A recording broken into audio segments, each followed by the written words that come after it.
Chapter 15. At the end of January, Pierre went to Moscow and stayed in an annex of his house which had not been burned.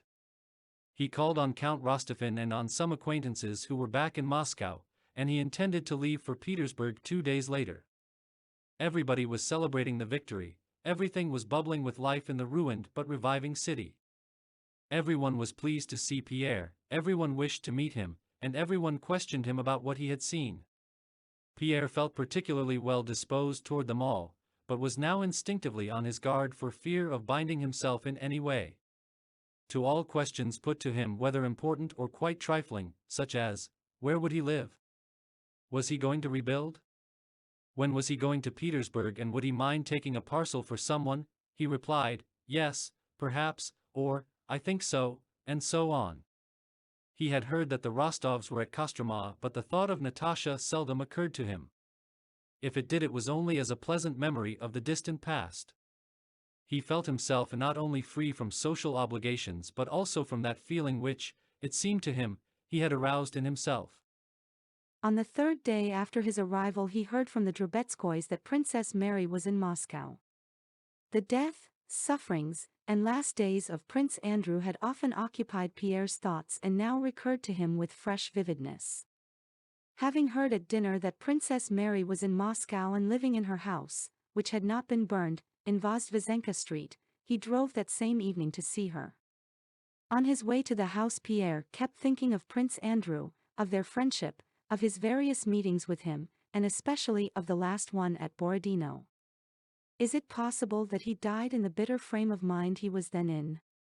Is it possible that the meaning of life was not disclosed to him before he died, thought Pierre.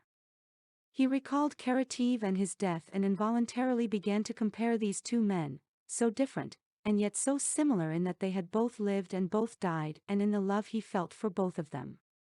Pierre drove up to the house of the old prince in a most serious mood.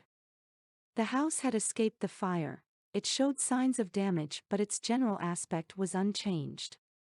The old footman, who met Pierre with a stern face as if wishing to make the visitor feel that the absence of the old prince had not disturbed the order of things in the house, informed him that the princess had gone to her own apartments, and that she received on Sundays. Announce me. Perhaps she will see me, said Pierre. Yes, sir, said the man. Please step into the portrait gallery. A few minutes later the footman returned with Dessalles, who brought word from the princess that she would be very glad to see Pierre if he would excuse her want of ceremony and come upstairs to her apartment. In a rather low room lit by one candle sat the princess, and with her another person dressed in black. Pierre remembered that the princess always had lady companions, but who they were and what they were like he never knew or remembered. This must be one of her companions, he thought, glancing at the lady in the black dress.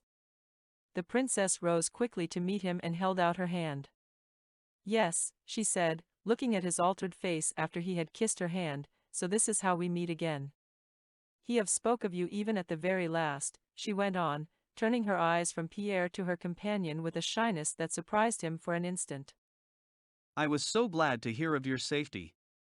It was the first piece of good news we had received for a long time.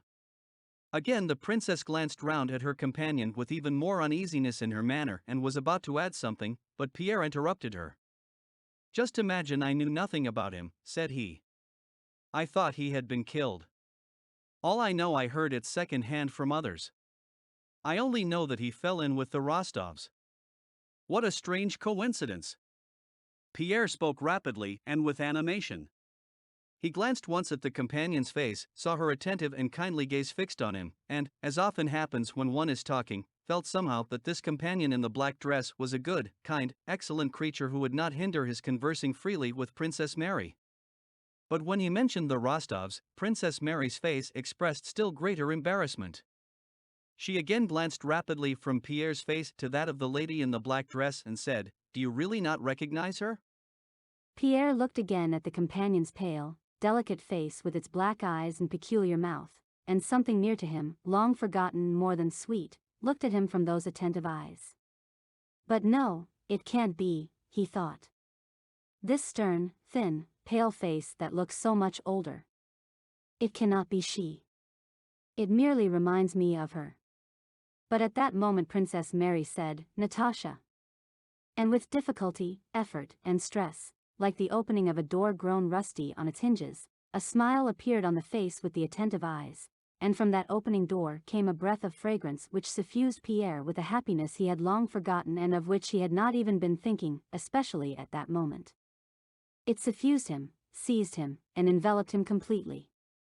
When she smiled, doubt was no longer possible. It was Natasha and he loved her. At that moment Pierre involuntarily betrayed to her, to Princess Mary, and above all to himself, a secret of which he himself had been unaware.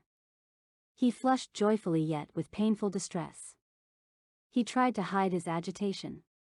But the more he tried to hide it, the more clearly, clearer than any words could have done, did he betray to himself, to her, and to Princess Mary that he loved her. "No, it's only the unexpectedness of it," thought Pierre. But as soon as he tried to continue the conversation he had begun with Princess Mary, he again glanced at Natasha, and a still deeper flush suffused his face and a still stronger agitation of mingled joy and fear seized his soul. He became confused in his speech and stopped in the middle of what he was saying. Pierre had failed to notice Natasha because he did not at all expect to see her there, but he had failed to recognize her because the change in her since he last saw her was immense. She had grown thin and pale, but that was not what made her unrecognizable. She was unrecognizable at the moment he entered because on that face whose eyes had always shone with a suppressed smile of the joy of life, now when he first entered and glanced at her there was not the least shadow of a smile, only her eyes were kindly attentive and sadly interrogative. Pierre's confusion was not reflected by any confusion on Natasha's part, but only by the pleasure that just perceptibly lit up her whole face.